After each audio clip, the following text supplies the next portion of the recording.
What am I doing? Okay. Now we're live. Yes, and lady. Hello and welcome to the Andor Aftershow here on JLJ Media. Yeah, I'm like discombobulated. And I'm JLJ of JLJ Media. I swear it. And I'm here with my cohorts, Frank Moran and John Duffy. Hi, you guys. Hi. Great. We're here, and all of my buttons have changed on YouTube. They're supposed to just done an update. I'm like, where are my buttons? What's going on? So while I'm figuring that out, folks, make sure you like the channel. Just please do. And also hit that subscribe button, hit that bell so you know what's going on, because you do want to know what's going on. And I want to thank everyone who listens with your ear holes to this show. Thank you so much for making the show a huge hit for us on the audio sphere. That's the word I'm going to use today. I'm trying to find some new words to use this week. Used by college education. And we don't look down on people if you use other holes to listen to the show. Yes, true. That's true. It's like whatever hole works best for you to listen clearly. We're not some hole snobs. Any hole will do. Any hole will do. God.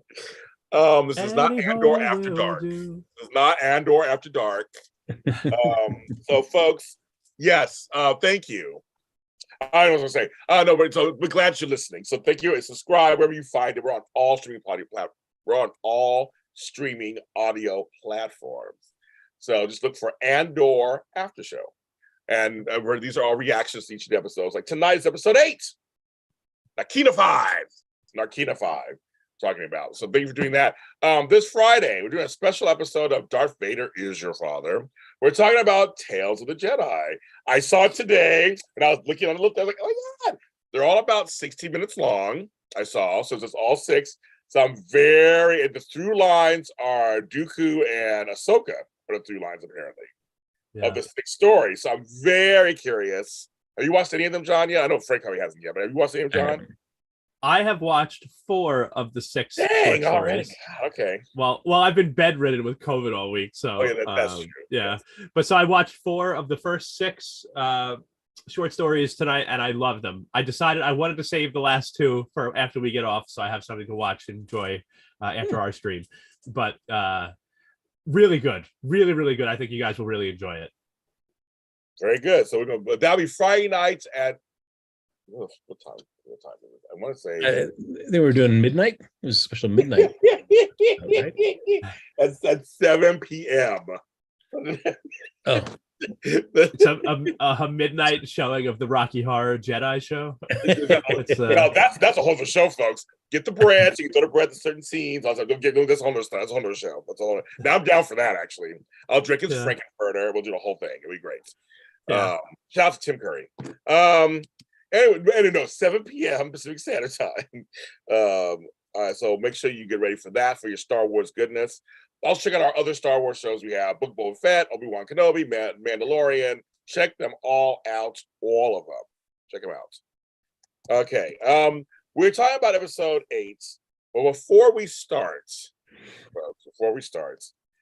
everybody's been talking about it. Everybody's been bringing it up to me. John first sent me first, but everybody else since then was saying it to me. I'm reading all these articles. So apparently Andor is not getting the numbers of the other ones, but it's highly critically acclaimed. So all of the headlines have been, no one's watching it, but it's a hit, so to speak, with critics. So I just want to know what each of you guys kind of think about that a little bit. And we'll go with you, John, first, because you brought it to my attention first. Yeah, I don't really know. I don't know.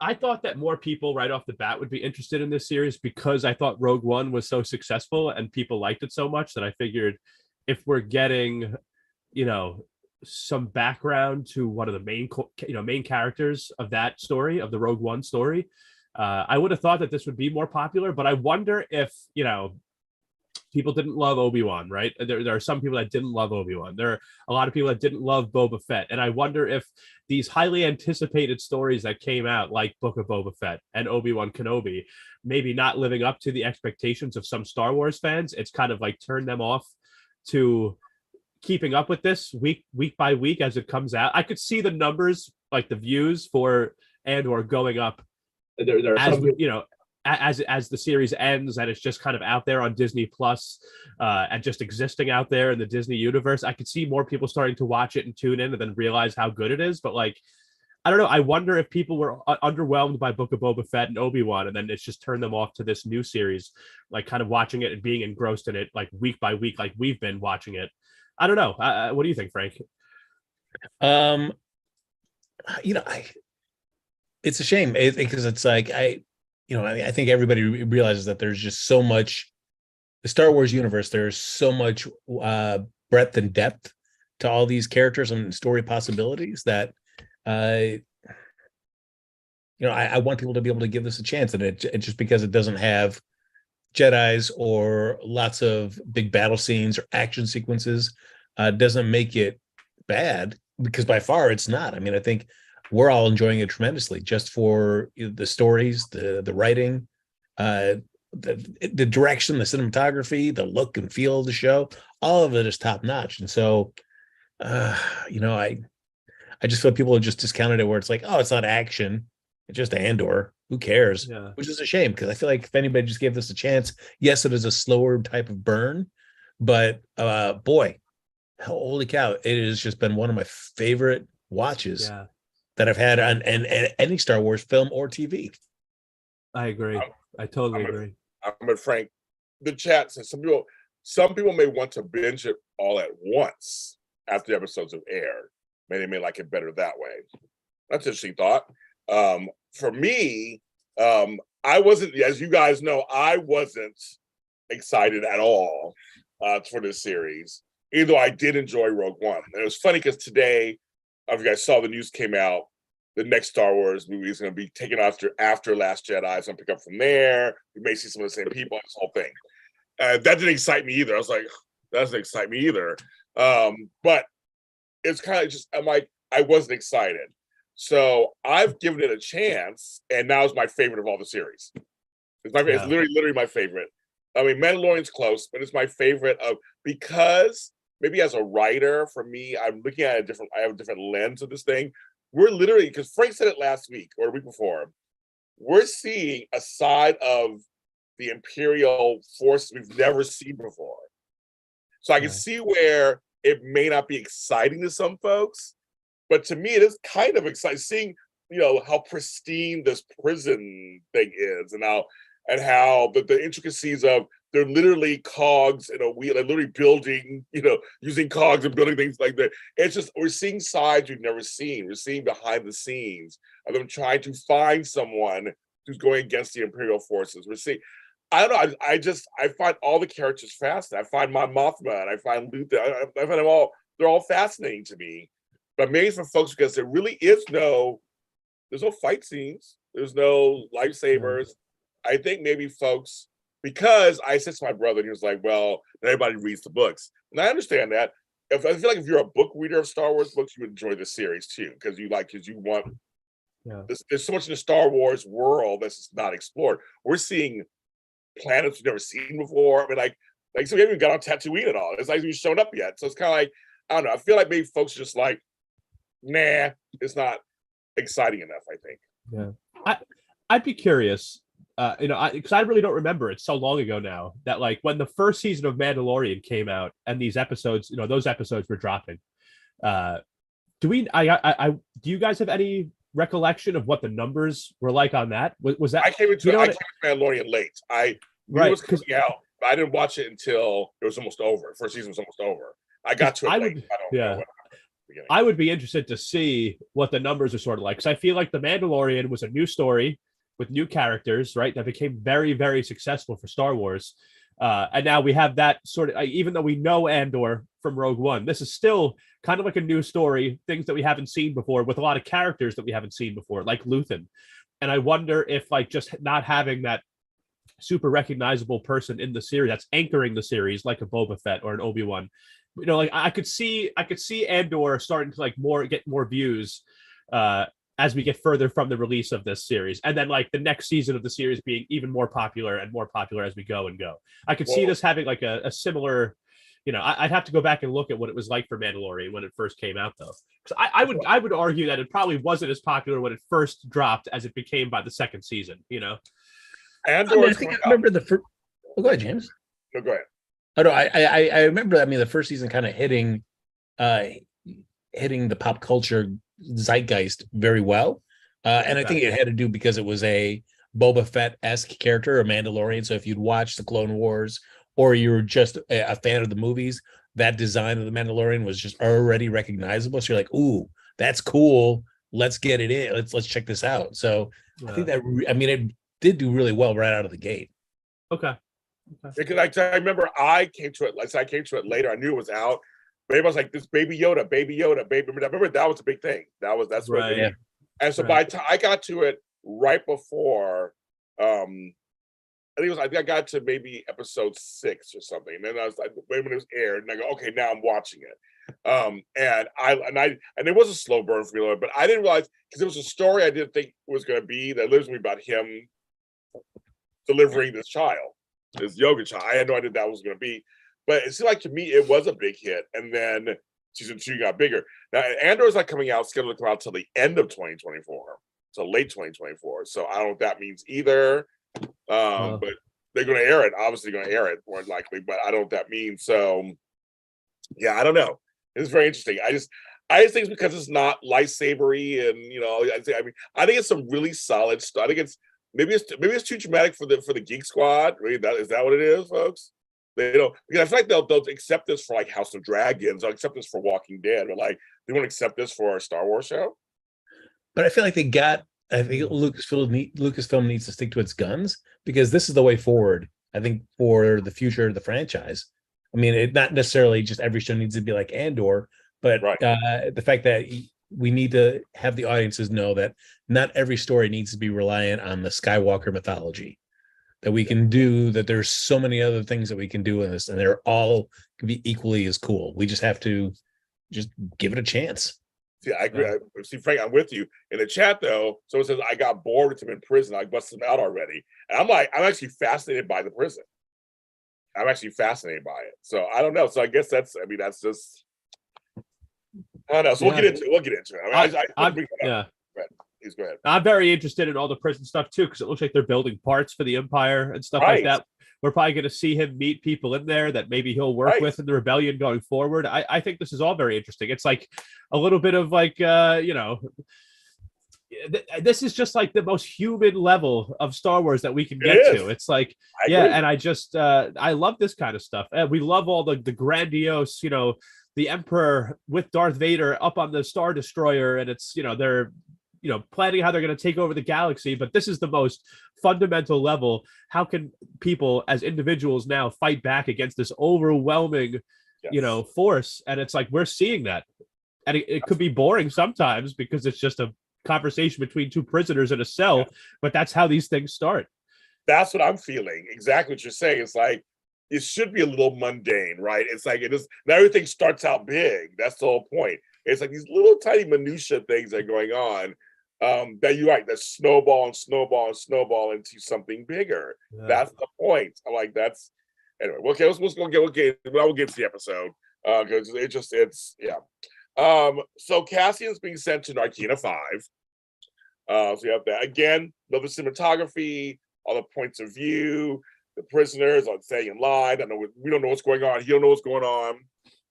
So they're literally going with this prison thing. So that there's no time jump, folks. Nothing happened this episode. He said, we're going with this. So he's going to prison. Meanwhile, stiff guy Cyril Karn is in his boring state of life. But it's like going fast. There's Deidre. They brought them together. That was like we thought we all three was thinking, they might do this, and they might. Well, nope. She hears that he's been sending out these kind of messaging trying to find Cassian.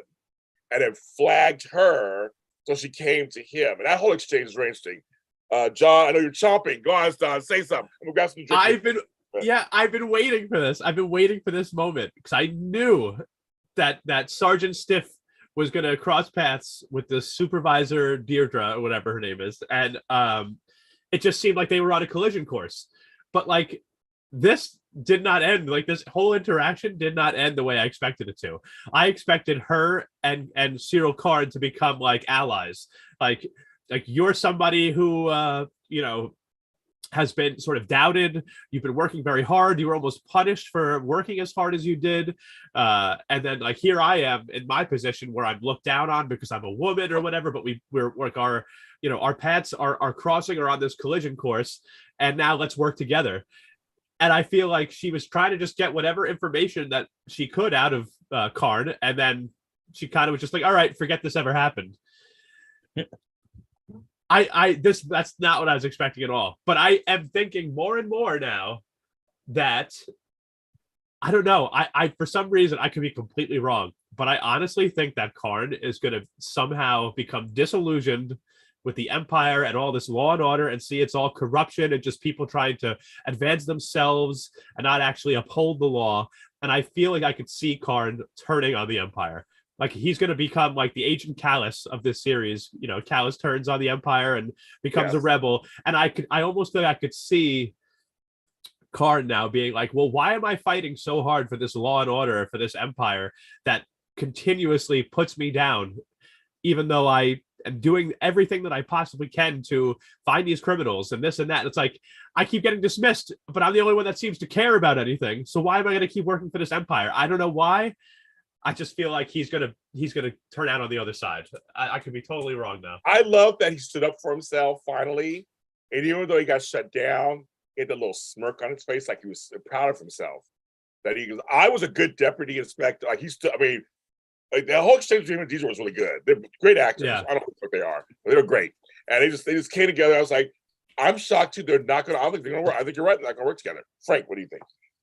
I do love that Cyril was just such a loser, in the sense where all he could do is just keep spamming the ISB with just random requests where he would lie about Cassian Andor until he finally got somebody to get irritated enough to come down. And I felt like he had his moment. His moment there is like, do you have any other information that's not in this report? And all he could say is, well, I would recognize Luthen's voice, and he had like a gray cloak on. Not his moment. If he had something truly meaty, it could have been. He could maybe leverage that to maybe get something different, but he didn't. And I like that. It's just that's how it is. Sometimes you get your one shot and you're not prepared, and it slips by you. And so for me, I don't know. This could go. I'm really curious because it could go any way. Does he? Just are we done with him? Like that was it? He tried. He tried it. He had a shot. He blew it, and so we never see Cyril again. Or does he just grow more resentful in his current role? Does he try to get the ISB's attention again somehow? Does he do what you said? Does he decide to just flip and become a part of the rebellion? I don't know. I'm really curious to see what they do with him. But I like that this did not go the way that I expected, and so I'm sure whatever else they decide to do with him is not going to be what I'm expecting either, and I'm excited about it. Yeah, the chat room agrees. They think it's all great. That they all thought they're going to work together, and that I don't think that's happening because she's already moved on. We see she's moved on to other stuff. So, and I don't think we're done with him yet either. I don't either. We're not done with him. There's more blue milk to be drank, everybody. Blue milk and cereal, kids. Blue milk and cereal.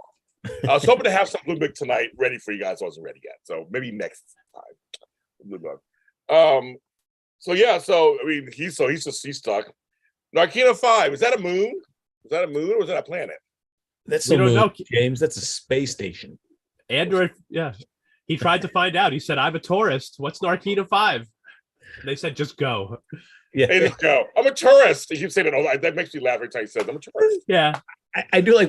Is he waiting for one stormtrooper to go like, "Oh, sorry guys, he's just a tourist. Let's get him out of here. Let him go." He keeps saying that as if somebody at some point is going to care. I'm like, come on, dude. Nobody cares. Nobody cares. They sure don't. It's going to be next episode. Palpatine is going to come down. He's going to say, "This man's a tourist. Get him out of here. Why is he here? Doesn't belong here." He's a tourist. I was thinking, okay, well, we're there now, kids. And this whole sequence is very interesting because I love the way they shot it. We still know we're finding out everything as he's finding out. It's a very cool sequence of scenes of just kind of having to learn everything and what's going on. And take off your shoes. It's an Imperial factory.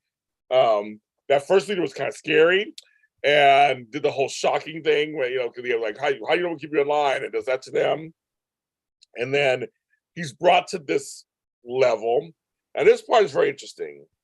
So at the beginning, they were saying, like, where's your partner? Where's your person? Like, we're shorthanded. Like, something's going on there. I don't know what that is, but maybe it's just showing the Empire is cracking or something. Maybe that's for later. But this next sequence, I had to write this down because I thought this was very intricate information, boys. Intricate information. All right. So Andy Serkis shows up, kids, as Kino Loy. Now it's his second character he's played in the universe. The person who's played the most characters is Warwick Davis. He's played 4 or 5, I guess, something like that. But so this is his second time playing a different character in the Star Wars. If you're saying, where was he? He was in the last trilogy. The last one was the last trilogy, so he was in those.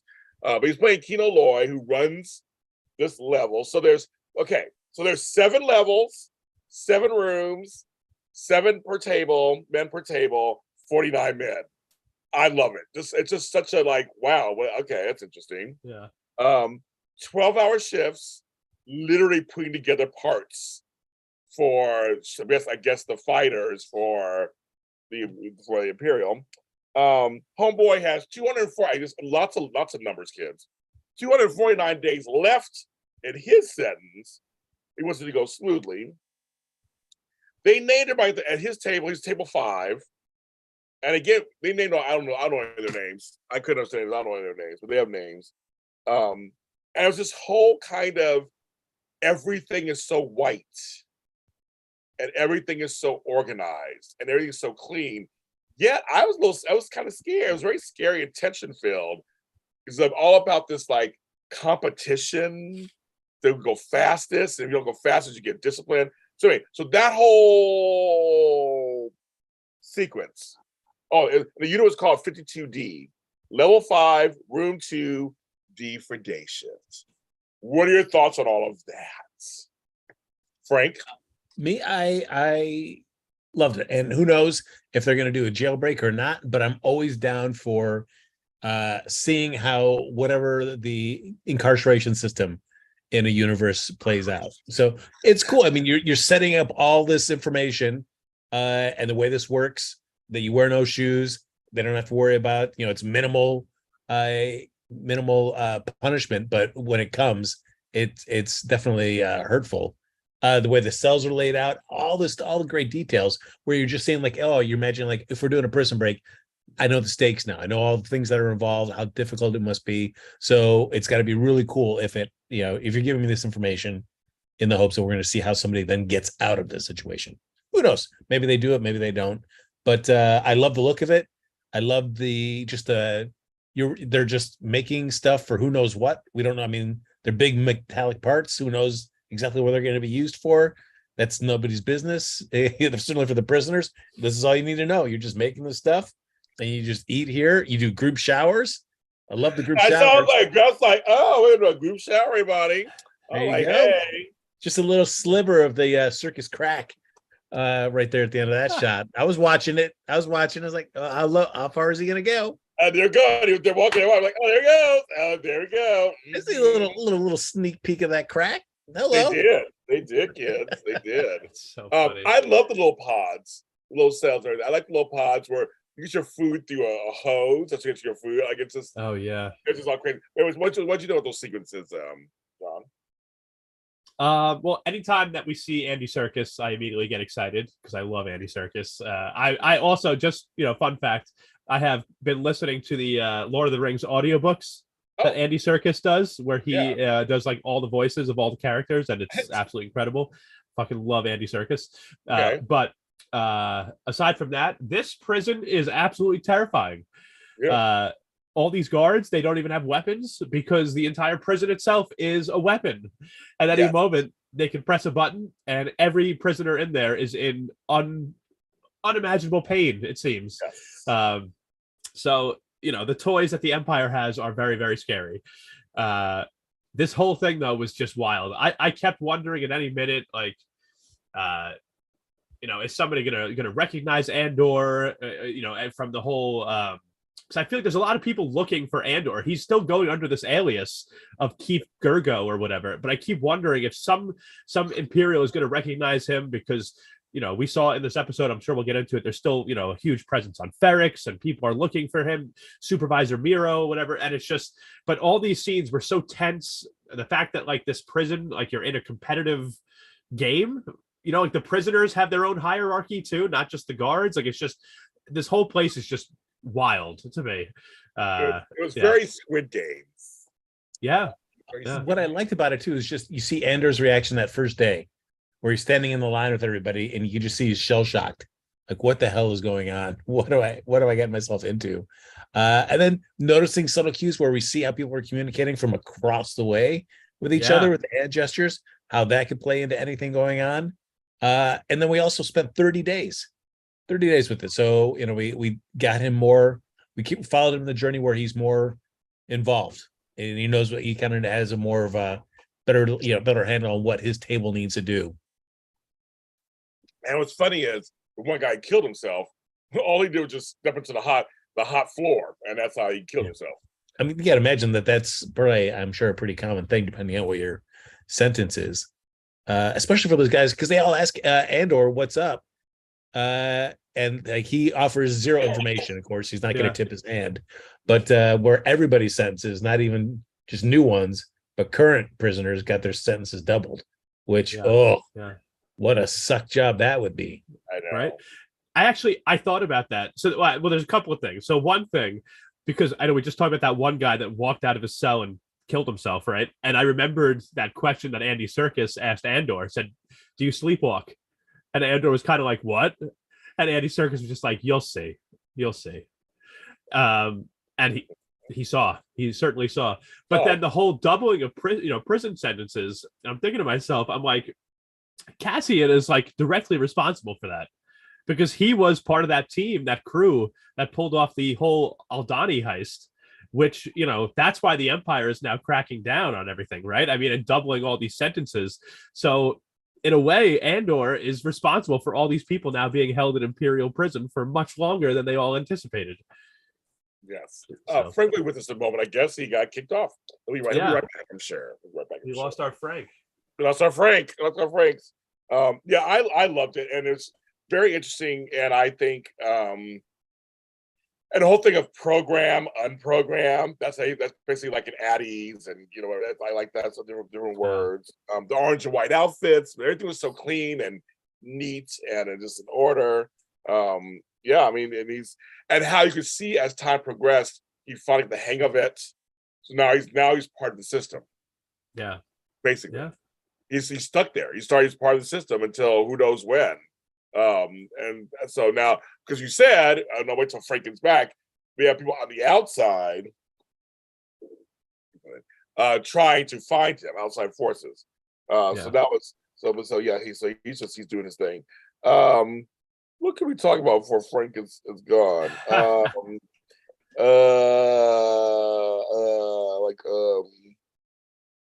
Let's see. I'm trying to buy some time for Frank. Hi, everybody. I know he just obviously disappeared. I'm sure he'll be back. It's technology. Maybe somebody's computer or something. Marvel, Marvel, they infiltrated his computer. They did. They said, you can't be talking about this. It's Star Wars. We'll mention Mon Mothma and Perrin. I mean, he can do anything exciting. But basically, her whole storyline, she's at this hosting this get together for votes. And basically, we're seeing how different people in the Senate are thinking about this whole decree that's out there for power, and how they're feeling about different things with the Empire. So, and she's having to smile, and her buddy Tay comes, is like, he's like, girl, it's hard to get that money, but she has some set aside, but it's getting harder. And just her parent, just like their relationship, their daughter just keeps popping up, and something going on with her too. I don't know what's going on. Something going on with her. In this whole interaction, like this whole little party scene, it seemed like he was, because we've seen them at another party where they were entertaining guests, but in this particular party, it seemed like he had his eye on Mon Mothma, Perrin. It seemed like he had his eye on her much more. We did also get a little bit more information, like backstory on them. because I've been thinking this whole series, I've been wondering how the hell did Mon Mothma marry this guy, right? But it turns out that it looks like this was an arranged marriage when they were teenagers. Yes. So they were 15. Yeah.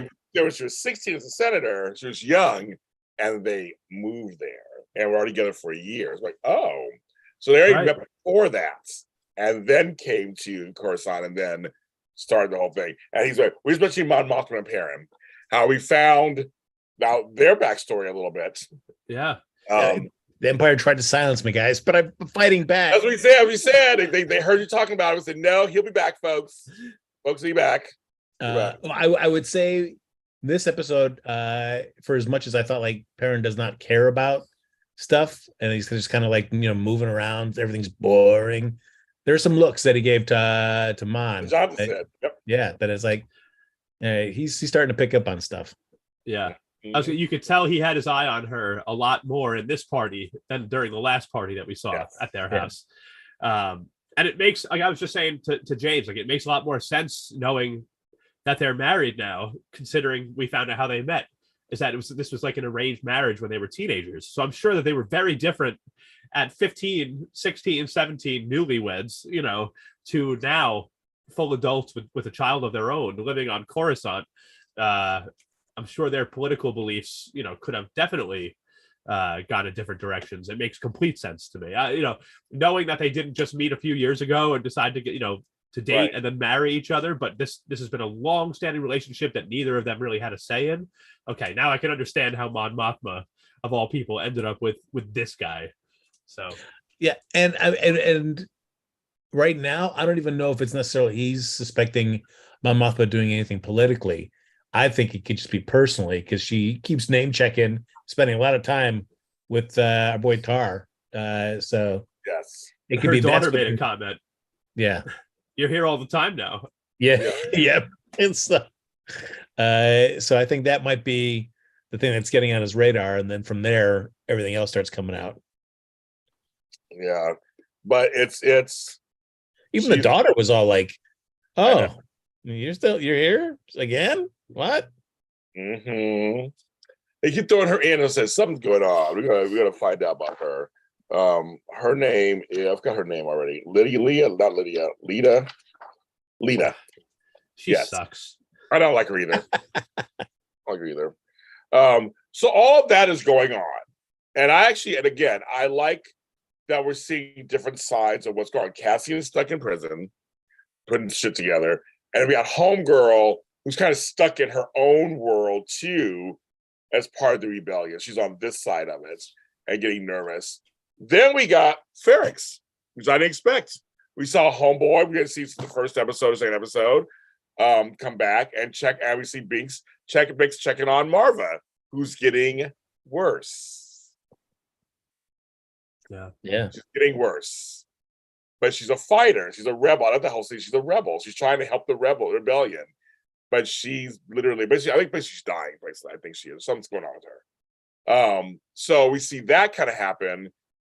Bix is like, okay, I gotta make a phone call, so to speak. Yeah. Wrong thing to do, apparently, because they're listening in. And the guys that, I guess it was, I've got his name, that was helping her, who worked at the shop. They get attacked later, but Pack-In, I think his name was something like that. What that Pack? P-A-A-K, I think. Pack. Okay, yeah. But they're trying to find Cassian for this reason, to help Marva, because she's stubborn and won't leave. But Bix is getting herself into trouble more and more. And of course, they torture basically Homeboy Pack. I don't know what he said or what happened there, but they get her. So now she's next, apparently. So I'm curious if we see that or not, or what. I don't know what information, because they don't know where Cassian is. I mean, they really don't know where he is. Yeah. They have the frequency, but whether they were able to track it to Coruscant, who knows? Yeah. Because I love that. I forgot, with Deidre, with her back at the ISB, showing I have the device they stole, and this is what's going on, and everybody getting that. One guy was like, I don't know who he was, but he was funny. He was like, I'm listening. It was so funny. He was so just uninterested in what she had to say. And about her budget and what she needed to go this hunt for Cassian. But our man, the other baddie, the lead bad guy, was like, I'm on her side. Let's go do this. Basically, he didn't say it like that, but that's basically what he was thinking. So, but it's just very much, Ferrex is the place. And I didn't think we would see Ferrex again for a while. So it's kind of like, oh, there's all this stuff happening there. And Vel and Cinta are there. Did not expect that either. And we had a little lesbian moments. We did. Yeah, I'm just, it's the rebellion comes first, and then you get what's left over. So. She said a line, in my quotes. She said this: Cinta to Vel, you love me because I show you what you need to see. And then she grabs her hand. So it was a little close moment. But you're right. She said the rebellion comes first, which is very much in the vein of these kind of things, right? Love happens in the middle of it all, but then of course the bigger cause is what the cause. But they get little moments, but they both can't stay. One has to leave, and Vel leaves, and Sister gets a place around the corner, and she's watching. But I'm like, Cassian's not. None of them know he's in prison. Like he's not there. He's not out there. He's in prison. Like the Imperial, that's how big the Imperial is. Like they don't have like records, like who's been arrested. Going to a database, who's been arrested. He's like, check the hospitals, check. I always see on TV shows. They can't do that here. Check the factories. I don't know. I mean, certainly they could, but I'm thinking that they're guessing that that's not the case. So thinking, if this guy's hiding, he hasn't been caught. Otherwise, we would know about it. Not realizing that, he's going in under a pseudonym. So we're not really thinking for that. I also feel like it has to do with that line that we heard in that, in those trailers, that, the Empire, they're just so fat and satisfied, like they can't comprehend that anyone would go against them, or if anybody would go against them, that like they would survive for even a second. They'd be found out, like the Empire just feels like they're just this untouchable, force that like they become so lethargic, just thinking that they can just rule over everybody, that they're letting little holes pop up in their own defenses without realizing. That's true, and I like how Luthen wants to play that up, where it's just like, we want them to be even more angry and come down on us harder, because the more they do that, the more people are going to want to resist. Yeah, those scenes with him and homegirl, Clea, they were funny. They got it. What? No, that scene between Vel and Cinta, by the way, it just makes me continue to question why Vel was put in a position of leadership for what seems like a very important mission on Aldhani to steal this money, because it doesn't it doesn't seem like she has the nerve to do anything. No. Anything. Cinta's the power behind the throne in that. Yeah. Yes. I don't get it. I mean, I like Vel, but same with Clea. Clea's not some wallflower assistant either. She was telling Luthen, we're looking for Cassian. We got to shut this down here. We got to shut it down here. It's just too much. You say you're slipping. I love that he was like, I'm not slipping. I just been hiding for too long. He's not slipping, and he tells her to shut it down. But it's like this realization. It's like he's like, how dare you talk to me like that, girl? I'm in charge, whatever. And I like when she says, "Tell me to shut it down," because I guess he's still in charge of the operation. But she was like, "Tell me," and it's like their acting is just so good. And then him leaving and going to a place we call, oh my God, we're down Segra Milo. He's like all these new places I've never seen before. And hello, Forrest Whitaker. What the hell? Forrest. Yes. I was like, oh, good old Saul back in the action, man. Great Saul Gerrera. I was like, okay. I was like, all righty, okay. So even great banter between the two of them, no thing. And they're mentioning, is it Anto Krieger? Is what they're mentioning? Yeah. And he's like, no, I'm not for sale. It's not happening for me. And I love that again. Luther's like saying we need the Empire angry so that people will get angry too. It goes back to that comment my favorite quotes from like I think it was last episode, where we were talking about how a couple episodes ago, where it's like they've been choking them slowly for so long they don't even know they're dying, kind of thing. It's like that. I had a side note, kids. I know tangents, whatever, but it's our show. Do what we want. Now, I was telling somebody the other day. Last time I had fraud on my bank account, it was small amounts, and I was saying that's what they're doing now, because before $500 charge, you would all be like, wait a minute, what's going on? But $20 charges, you're not going to check at first, because you normally, because we're kind of like, well, this charge for 20, 30 is that you, like, that could be me. I ate yesterday, I went to dinner yesterday at Taco Bell. I mean, it could be me. Like, who knows? I mean, like, but it's the siphoning of smaller amounts where you're like, you write it off. Yeah, you write it off. And then suddenly, 100 pennies equals $1. I mean, it's like, that's what's kind of, so I feel like this is the same thing. We're getting, was it 10, 13 years? The Empire's been in control, that they've been just like you said, been around for so long, that people are getting tired. They're getting tired of the way things are. So that's why this uprising is beginning. And I'm telling you, folks, I don't care if you don't like the series or not. I think it's doing a great job showing us that change is going to come. I think it is. I think it's doing a great job showing us this is how you fill in the gaps, people, in my opinion. Yeah, and it's tough to get a rebellion started. Right. You see, turn to Saul, like he's more of an anarchist. Yeah. Luthen's like, no, that's not going to work. That's just, that's not the most effective way to try to get this. We need you to do something a little bit more focused and targeted. He's like, no, I don't work with anybody else. It's like, well, you got to work with some other people. We got to do this. He said that, and I was like, "That's the truth, right? That's the truth." Everybody thinks they're a lone star, and you just realize you can only go so far with that. Yeah, there's just only so far you can go with that. I mean, this whole episode, to be honest, is super interesting to me, because you see Luthen interact with Saw Gerrera. We saw him in last episode kind of butting heads with Mon Mothma because she wasn't thrilled with this attack on Aldhani. And, we see in other series like Star Wars Rebels, let's say, Mon Mothma and Saw Gerrera go at it in these animated series and really disagree and argue over their tactics and things like that. So it was interesting to see an episode of this show in live action where you have Luthen who interacts with Mon Mothma and is arguing with her. And then in this episode of this series comes and talks to Saw Gerrera and he's arguing with Saw. And it's like you have two people here, Mon Mothma, who's like the side of the rebellion, the leader of the rebellion, but also does not want to resort to any underhanded tactics. You have Saw, who is considered by some in the rebellion to be like a terrorist, and you see then Luthen, this central figure, like sort of negotiating with both of them.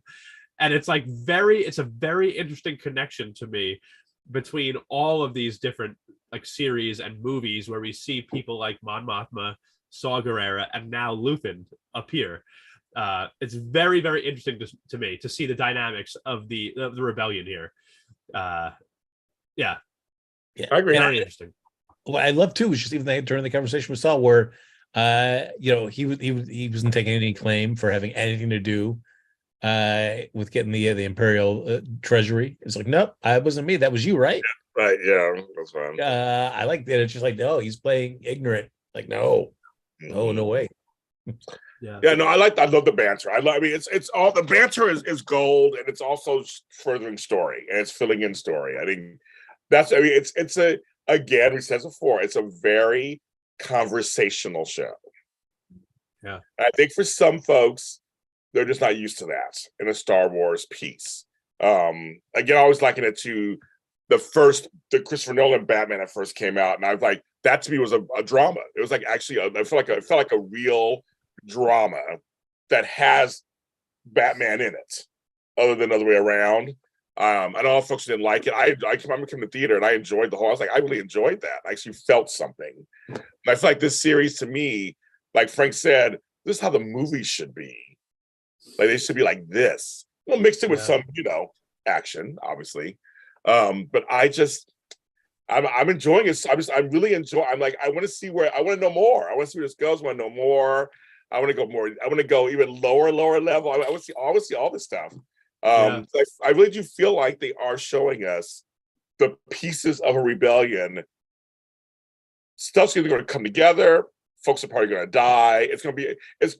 I think if they do the right payoff, we know Cassian's going to survive, obviously, but it's everybody else who's and how they affect Rogue One, how they affect the effects, the events that happen. I mean, I'm in. I mean, I'm literally, as a person who was not into this series when I first became out, I'm completely in.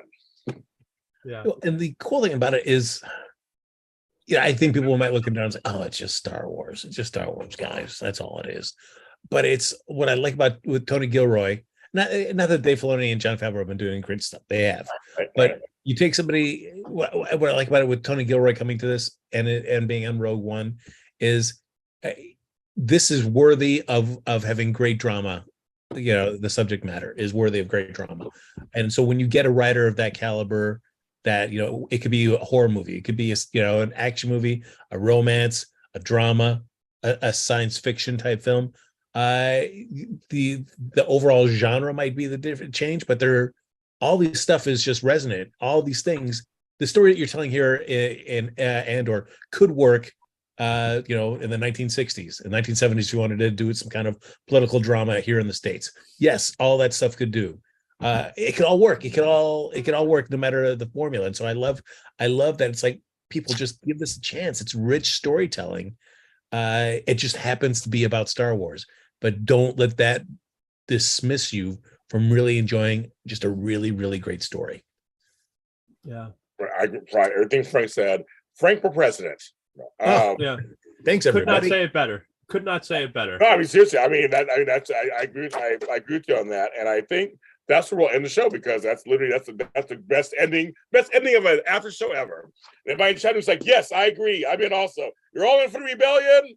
Yes, in for rebellion. Frank for leader. You know we're doing it. As we leave, I'll leave with the highlight for everybody, because since I won't be here on Sunday. You did it! Wow!